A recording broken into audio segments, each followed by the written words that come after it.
This episode of Get Outta Here, the AP Travel Podcast, is sponsored by Carnival Corporation, the world's largest cruise company with 10 of the world's leading brands, including Carnival Cruise Line, Cunard, Holland America Line, Princess Cruises, and Seabourn. To learn about the world's leading cruise lines from Carnival Corporation and great vacation options, contact your travel professional or visit worldsleadingcruiselines.com. It's Get Outta Here. I'm Warren Levinson.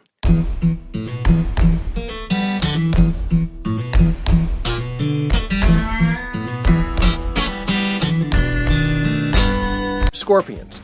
If you're afraid of them, and who isn't at least a little bit, you may want to approach this episode with caution and maybe a pair of salad tongs. The fierce arachnids have been roaming the Earth for 450 million years with few apparent evolutionary changes. Their stings can hurt, and in very rare cases can kill. Their reputation as fighters that don't back down has won them fear and respect among humans, and more than a little fascination. Count Associated Press writer and editor Peter Prengaman among the fascinated. Regular listeners may remember Peter's report to the podcast in 2017, episode 33, if you're keeping score, on his visit with the family to nature preserves in the Amazon. Peter's posted to Phoenix now, and when he heard about a scorpion hunt in an Arizona state park, well, he just couldn't resist. He's on the line with us now to tell us why. Peter Prengaman, scorpions. Tell me, give me a little bit of the history of you and scorpions, because I get a sense in your reporting that this is not something that is an interest that is just sort of popped up, that this is something that you've had an interest in for a while. Yeah, and it's kind of hard to say why, but I've always just seen scorpions and thought of them as these really interesting creatures. You know, they have pinchers, they look sort of like a lobster, but their tail goes up the other way, and of course they're dangerous and they bite, so that's something that just kind of wows you about them. Also, you know, you look at the horoscope, and one of the signs is the Scorpio, and that also kind of jumps out at me. And you know, you kind of put all this together and you just think, boy, these are really interesting creatures that I know freak people out. They certainly freak me out. The last thing I want to do is, you know, pick one up with my bare hands. And, you know, moving to the Southwest, I of course worry about finding them in the house or that they'll bite one of my kids. But all of that aside, they're pretty interesting looking little creatures. So you moved the family to Arizona after 5 years working for the AP in South America, and you come across this scorpion hunt, scorpion visit. What exactly was this you took the kids on? Yeah, so a colleague of mine, Anita Snow out here, told me one day, hey, I saw this thing about a scorpion hunt. What do you think? You know, would your boys be interested in this? And I thought, wow, that would be really cool.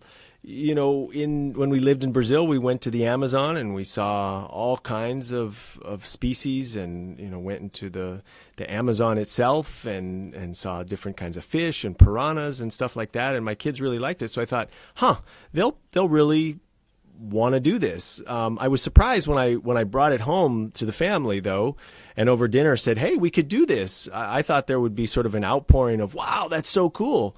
But learned pretty quickly that wasn't the case. My wife said, no way, absolutely not, I'm not going. And you're not taking our 3-year-old. And our 9-year-old said, I don't want to go to that. Gross. The only one who wanted to go was our 8-year-old, who said, yeah, that's cool. And eventually I convinced the 9-year-old to go as well. And he enjoyed it. But I do think he thought the whole thing was weird. It sounds, you know, from, I have to say, here from wet and temperate New York and to New Jersey, it does sound just a little weird. It's a little weird. It is definitely a little weird when you think, okay, I'm going to go out into the desert, which is a pretty harsh place anyway, at night, and, you know, look around for these things that potentially, it's rare, but potentially can be fatal. And now they also... This is the thing that's possibly the most interesting part of it. They fluoresce if you shine a black light on them? Yes. At night, they fluoresce for reasons that scientists don't fully understand. But when they come under ultraviolet lights, they turn neon green, literally neon, like you'd see in a neon sign of like a bad dive bar or something. That's the color They're very bright. And that's itself really cool because you're in an area where everything is black, and then all of a sudden you start seeing these little neon things moving around on the ground. So basically, a lot of times these little suckers are running around and you don't even necessarily know it. Say that you're hiking somewhere, you wouldn't know it unless you had a black light to see them. Well, I have to say, once you shine the black light on them and they show up sort of neon green, they don't sound that threatening anymore. Or they don't seem that threatening anymore. What is it like to come more or less face-to-face or face-to-pinchers with them? I think the sensation is just kind of awe. You stand there and you look at them, and the closer you get, the more chance that something will happen, as they sense you coming, and they'll scurry away, go into a hole, and then a lot of times as well, turn around to face you and, raise their tail. So it's an odd sensation, but a pretty cool one. And how dangerous are they? So in the United States, deaths are rare, very, very rare. Less than a couple every year, and we're talking about thousands of scorpion bites. Where they're more dangerous is in Mexico, in parts of the Middle East, parts of South America. And the research that I've been able to do on this is that the reason for that, better said, is that they just don't have the anti-venom in a lot of places that they do here. So, here if you get bit, you may not know what it is, but if you start having symptoms, you can get taken to a hospital. They probably have some kind of anti-venom, figure out where you were, and even if they don't know the animal, think, well, maybe it was a scorpion, we're going to give you this anti-venom. That slows things down. You're better off. But if you're in a rural area of Mexico, for example, you don't have that, and getting bit can be lethal. So the scorpion's first choice is not to bite you, right? No, the scorpion's first choice is to get away. Absolutely. The park ranger told us that they would try to do that their first thing would be to get away because, I don't know how bright necessarily scorpions are, but they know as apex predators that they're not at the top of the food chain outside of their area. And so if they see anything bigger come at them, they'll try to get away. But as you see when you go and you corner them or you start to lift them up, they're also very prepared to fight if and when it looks like they can't get away. So the scorpion hunt you were involved in, tell me how does this work? How many people were involved? Where did it happen? And what were you out to do? So about 40 people gathered in a park about an hour east of Phoenix, a park called Lost Dutchman, and met right at dusk, as the sun was going down. We had a short intro from the park ranger who said, everybody going out needs closed-toe shoes. Don't worry about being bit. That probably won't happen because you're going to use tongs. These are like salad tongs to pick them up. And then we'll put them in these plastic containers that she handed out. And we'll do this for like an hour. And, she took us out, led us to different areas, some on little paths, some off the paths. And within about 10 minutes of the walk, we started seeing all kinds of scorpions. It was a bit of a weird sensation because most people, and myself and my kids included, were carrying two lights. In one hand, a regular flashlight or your cell phone to light the path of where you were going. There was moonlight, but there was nothing else. And then in the other hand, a black light or an ultraviolet light to look for the scorpions. So as soon as you would see the scorpion, or the one that you wanted to look at, then you'd turn off your regular flashlight or your cell phone because you wanted to fully look at the scorpion. And then each time you have to figure out like how close you want to get, or Are there, several bushes? Because this is not a flat or even surface. In fact, I would say probably the biggest risk to you would be breaking your ankle on something like this. I would think tripping would be actually a bigger hazard than anything the scorpion could do to you. Yeah, no, absolutely. Tripping, and lots of cactuses are out. There are also, the ranger told us, there are also snakes. And again, the snakes will try to get away, but you could have some bad luck and step on one or something and get bit. Most likely, you're not going to get bit by scorpions in this kind of setting unless you do something, really foolish. But luckily, there were no foolish people in our group, so nobody got bit. And among the 40 or so who were with you, were there a lot of repeat visitors? Is this something that people do on a kind of regular basis, or is this a kind of one thing? Yeah, I did that. I checked that off my list now. The sense I got was it was the latter. It was I did that. I checked this off my list. We met tourists from all over the U.S. who were just happening to be visiting. I also met some local people from the Phoenix area who told me that they wanted to check this out because growing up, they had always seen scorpions as a pest. And when they saw this particular ad, they thought, well, that's interesting. I've grown up always seeing them as something we got to get rid of. Let's go and let's find out a little bit more. And in fact, these three people, it was interesting. They had T-shirts made up with neon scorpions on the front. So they were, totally gung-ho to come out and do this. Okay, they're pests, but we admire them anyway. I mean, how much do scorpions figure in pest control advertising in Arizona?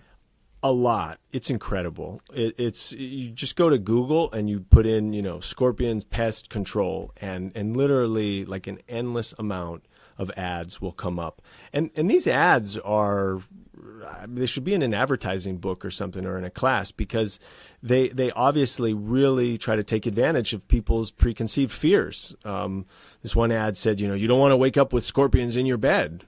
Well, of course you don't want to wake up with scorpions in your bed, but when you learn a little bit about scorpions, you realize that would probably almost never happen.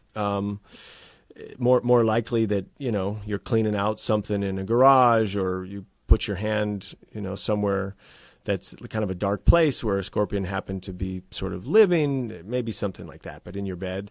And then there were also some rich ads of all of these kids, these nice little kids, hair blowing in the wind and smiling. And the implication is, the message is be careful because you don't want, your loved one to get bit by a scorpion. Yes, the old mafia setup. Nice kids, be a shame if anything happened to them. Right, exactly. I get it. All right. Yeah, don't let this happen to your kid. You're listening to Get Outta Here, the AP Travel Podcast. I'm Warren Levinson. We're talking scorpions with Peter Prengaman of our Phoenix Bureau. More after a break. Download the AP News app for the latest in news, sports, travel, entertainment, and more. Available now for iPhone and iPad. It's Get Outta Here, the AP Travel Podcast, talking with Peter Prengaman on scorpions. So, okay, let's say I want to go and hunt scorpions. What do I need to know, and where do I need to go? The best thing to do would be to do searches of the states where you're going to be. From what I can gather, these really happen in Southwest states, in Arizona, New Mexico, places like that. So if for example, okay, I'm going to be in New Mexico in the week of whatever in September, do some Google searches and just put in scorpion hunts and see what comes up. Most, from what I can gather, happen at state parks. They happen with rangers, people who have expertise and interest in scorpions. And they're free for the most part. For this one, we only had to pay $7 to get into the park. Of course, you need a black light, an ultraviolet light, and if you have some solid tongs, that's great because then you don't have to buy them. But they're relatively cheap and really a unique thing to do. How long was the hunt? How much time did you spend out there? We spent about an hour and a half between the talk at the beginning, going out, and then coming back. What was really cool when we came back is that everybody who had gotten a scorpion put them in this large plastic container, about the size of like a home aquarium, and then you could just watch them. And that in itself was fascinating because they really are courageous little guys. I mean, one after the other would try to get out and just plow into the side of the case, get knocked over, roll over, keep going. And then they fought a lot with each other. And that was interesting. At one point, several kids, including one of my sons, got some moths and put them in for them to eat. And they started to do that. But then all of a sudden, one of the larger scorpions just inhaled a small scorpion. And everybody was like, whoa, what happened here? They were eating moths. And all of a sudden, one just inhales one of the other ones. And the ranger said, well, yeah, they don't just fight each other. They eat each other. They see each other as prey. And so that was really interesting. They usually eat moths. Yeah. But if they're in a tank full of little scorpions, then they eat the scorpions. Oh, a fight. Come on, eat the scorpion. Oh. It is. What is he doing? There's a little one in the middle. Feels like he's digging down. Yeah, they like to dig. Cool. Why? Because then they can tunnel that's out. Where they can hide. I think all this stuff just go to scorpions and in a way like kind of the role that they have in social culture. If you think about it, what are scorpions? When you think of scorpions, what do you think of? You think of these little critters that battle. You think of dangerous. You think of like fast. You think of bad, for better or for worse. Right. But it conjures lots of different thoughts, and I think that's a combination of their shape, the way that they attack, and the fact that they've been around literally for millions and millions of years and have not evolved much. They pretty much do what they did 400 million years ago. They do the same thing today. Right. And of course you find out that they really are fighters. They really battle one another. So it's not like we have this misconception that, some species or some strains of scorpion they're really just pussycats. No, they all kind of fight. No, they do. Yeah, no, they do. They do not back down. And that's fun to see, especially like little ones, because we saw a range in size from like a small grasshopper to, we'll say like a fat, human finger, at long, that length and that width. And even the little ones, when they're backed up into a corner or something, they will turn around and face you and raise their tail. And there's a certain beauty in that. I don't know. No, there is. There is it's just something that's like, knows it's probably going to get crushed or die, but it's just going to go out like trying to make your life hell. That I don't know. I'm attracted to that. What happens to the scorpions after they're captured, after they're put in the plastic boxes, and after you watch them, and then everybody's done watching them? Are they just released back into the desert, or what happens? They're released. Yeah, they're released back into the desert, just so that they're a really important part of the desert ecosystem. What role do they play in the desert ecosystem? Well, they eat lots of insects is one thing that they do. They keep areas somewhat clean because they're moving through them. They tunnel holes.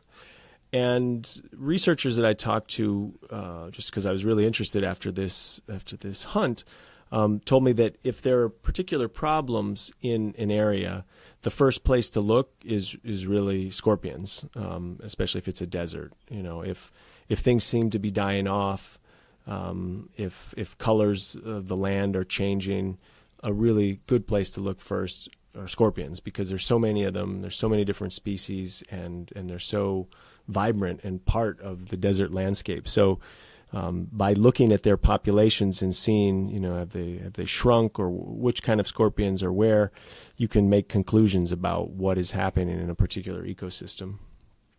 So we should probably change the expression. We're not actually taking canaries down into coal mines anymore. So maybe scorpions in the desert could be a linguistic way or a language way of pointing to an indicator for the larger ecosystem. Absolutely. It definitely could. And I think, the more that we learn about scorpions, the more people will come to appreciate them, come to appreciate some of their aspects. Like like that they glow at night, and that's something scientists really don't know the answer as to why they glow. I mean, they physically know what in their body makes them glow, but why they do that is unclear. Whether they're, repelling would-be predators by scaring them off, whether they're attracting would-be prey, it's not clear. Or just showing off, which would be a human thing, but I believe that would be kind of personalizing another species. Or just showing off and, wowing people like me out in the desert looking at them in the middle of the night. Is there a season for scorpion hunts? They happen all year, but with more of them happening in the summer months, which of course is, the least comfortable to visit places like the Southwest, where it can get to 110, 115 degrees during the day, and then at night it cools off to a breezy 103. But they're more active during the summer, and so they do more scorpion hunts during the summer, though you can find them the rest of the year as well. And finally, here's a question that I never imagined I would ask as part of the travel podcast, but I must. Peter Prengaman, what's your sign? I'm a Cancer.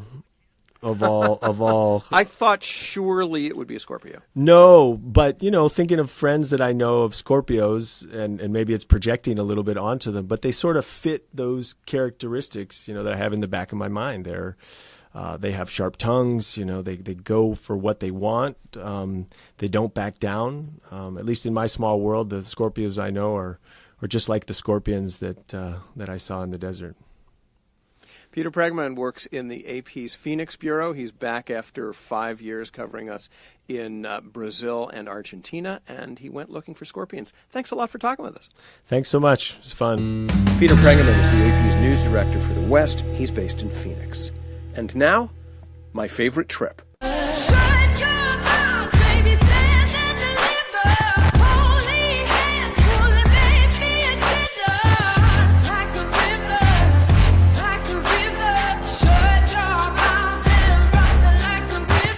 Bishop Briggs, the London-born singer-songwriter, she was born Sarah McLachlan, so she needed a stage name and got it from Bishop Briggs, the Scottish town her parents came from.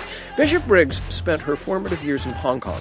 She sat down with our Alicia Rancilio recently to talk about music, of course, and her favorite Hong Kong neighborhood.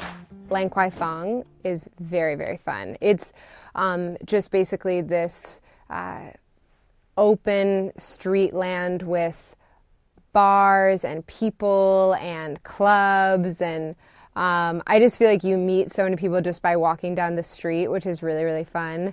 And I'm such a lone wolf and someone that is in bed by 9 p.m. But when you are in that environment, you're like, let's stay out for another hour, just because you don't really know what you're going to experience or see. So whenever anyone tells me that they went to Hong Kong, I ask if they went to Lang Kwai Fong, because I can get a vibe from them, what they got up to. So I would recommend Lang Kwai Fong. But be careful. Don't drink too much. Don't do drugs ever, obviously. But if anything goes wrong, I never told you to go to Lang Kwai Fong. I told you to be careful. Drink water. But Hong Kong is so beautiful. There is incredible hiking. By the way, there's this hike called Dragon's Back. So there is so much to see. Bishop Briggs is touring North America this fall with October dates in Montreal, Toronto, New York, Atlanta, Austin, and New Orleans, among others. And that's the show. Get Outta Here is a production of the Associated Press, produced under the supervision of Nikessa Moody and Peter Costanzo. I'm Warren Levinson. We'll see you next time.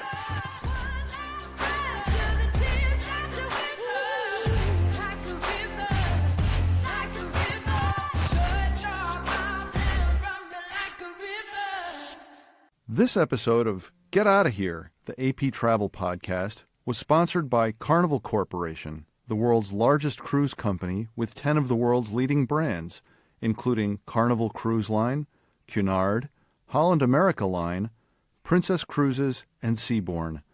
To learn about the world's leading cruise lines from Carnival Corporation and great vacation options, contact your travel professional or visit worldsleadingcruiselines.com.